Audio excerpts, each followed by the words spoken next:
ನಾನು ಅವ್ರ ಬಗ್ಗೆ ಏನು ಮಾತಾಡಕ್ ಹೋಗಲ್ಲ. ಪಾಪ ಎಲ್ಲ ನಮ್ಮ ಅಣ್ತಂದಿರು, ಪಾಪ ಅವ್ರಿಗೆ ಒಳ್ಳೇದಾಗ್ಲಿ. ಪಾಪ ಅವರು ಜಮೀನನ್ನ ಕೊಡ್ಲಿಕ್ಕೆ ಧಾರಾಳವಾಗಿ ಹೃದಯ ಶ್ರೀಮಂತಿಕೆಯಿಂದ ಹೊಟ್ಟಿದ್ದಾರೆ ಕುಮಾರಣ್ಣರ. ನಾವು ಅವ್ರಿಗೇನು ತೊಂದರೆ ಮಾಡೋದು ಬೇಡ, ಅವ್ರ ವಿಚಾರನೇ ಬೇಡ ನಮಗೆ.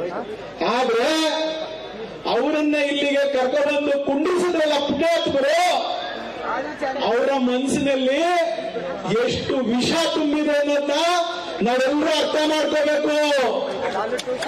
ಅವ್ರ ಮನಸ್ಸಲ್ಲಿ ಎಷ್ಟು ವಿಷ ತುಂಬಿದೆ.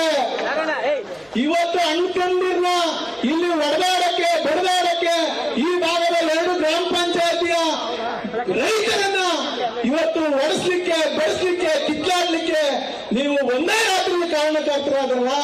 ಈ ಆಂಜನೇಯ ಸ್ವಾಮಿ ನಿಮ್ಮನ್ನ ಕ್ಷಮಿಸ್ತಾವ ಸ್ವಾಮಿ, ಕ್ಷಮಿಸ್ತಾವ ನಿಮ್ಮನ್ನ. ನಿಮ್ಮ ಹತ್ರ ದುಡ್ಡಿದೆ, ಅಧಿಕಾರ ಇದೆ, ಎಲ್ಲರನ್ನು ಕರೆದು ಜೋಬ್ಗೆ ತುಂಬಿ ತುಂಬಿ ತುಂಬಿ ಹೋಗಿ ಫ್ಲೆಕ್ಸ್ ಹಾಕಿ, ಹೋಗಿ ನೀವು ಏನ್ ಬೇಕಾದ್ರೂ ಮಾಡಿ, ಎಷ್ಟು ದುಡ್ಡು ಬೇಕಾದ್ರೂ ಕೇಳಿ ಕೊಡ್ತೀವಿ ಅಂತ ಹೇಳಿ ನೀವು ರಾತ್ರೋರಾತ್ರಿ ಎತ್ಕಟ್ಟಿ ಕಳಿಸಿದಿರಲ್ಲ. ಆ ಪುಣ್ಯಾತ್ಮನ ನೀವು ಇವತ್ತು ನಾವು ಯಾರು ರೈತರುಗಳು ಇಲ್ಲಿ ಹುಟ್ಟಿ ಬೆಳೆದಿರ್ತಕ್ಕಂಥವ್ರು ನಾವು ದಯಮಾಡಿ ಎಲ್ಲ ಸುಮ್ಮನೆ ಕುತ್ಕೋಬೇಕು. ಬೇರೆ ಯಾರು ಬೇಕಾದ್ರೂ ಬರ್ಲಿ, ಯಾರು ಬೇಕಾದ್ರೂ ಏನ್ ಬೇಕಾದ್ರೂ ಮಾತಾಡ್ಕೊಳ್ಳಿ. ನೀವೆಲ್ಲ ಸುಮ್ಮನೆ ಏನಿದ್ರು ಕುಮಾರಣ್ಣ ನೋಡ್ಕೊಂಡು ಈ ವೇದಿಕೆ ನೋಡ್ಕೊಂಡೆ ಕುಳಿತುಕೋಬೇಕು. ನಮ್ಮಲ್ಲಿರೋರು ನೀವೆಲ್ಲ ಗೊಂದಲ ಮಾಡಕ್ ಹೋದ್ರೆ ಸರಿ ಹೋಗೋದಿಲ್ಲ. ನಾವಿಲ್ಲೆಲ್ಲ ಶಾಂತಿಯುತವಾಗಿ ನಾವಿಲ್ಲಿ ಸಭೆ ಮಾಡಕ್ ಬಂದಿರೋರು. ನಮ್ಮ ಇವತ್ತು ಇಡೀ ರಾಜ್ಯ ನೋಡ್ತಾ ಇದೆ, ಇಡೀ ದೇಶ ನೋಡ್ತಾ ಇದೆ.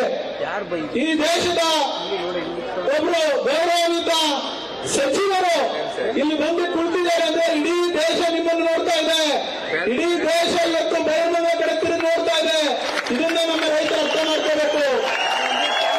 ಇವತ್ತು ಇಲ್ಲಿ ಏನ್ ನಡೀತಾ ಇದೆ, ಇಲ್ಲಿ ನಿಜವಾದ ರೈತರು ಇದ್ದಾರ, ಪ್ರಾಮಾಣಿಕವಾದ ರೈತರು ಇಲ್ಲಿ ಇದ್ದಾರ, ಇಲ್ಲ ಯಾರಾದ್ರೂ ಬಾಡಿಗೆ ರೈತರು ಬಂದಿದ್ದಾರ, ಬೇರೆ ಪ್ರದೇಶದಿಂದ ಬಂದಿದ್ದಾರ, ಇವತ್ತು ಇಲ್ಲಿ ಸಾಬೀತಾಗಬೇಕಿದೆ.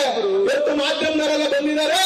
ಇಡೀ ರಾಜ್ಯಕ್ಕೆಲ್ಲ ರಾಜ್ಯಗಳಿಂದ ದೇಶದ ಕೊನೆಯವರೆಗೂ ಇವತ್ತು ಪ್ರಧಾನಮಂತ್ರಿಯವರೆಗೂ ಮುಗಿಸುವಂತ ಕೆಲಸ ಮಾಧ್ಯಮದ ಸ್ನೇಹಿತರು ಮಾಡ್ಲಿಕ್ಕೆ ಬಂದಿದ್ದಾರೆ. ಗ್ಯಾರಂಟಿ ನ್ಯೂಸ್, ಸುದ್ದಿ ಖಚಿತ, ನ್ಯಾಯ ನಿಶ್ಚಿತ.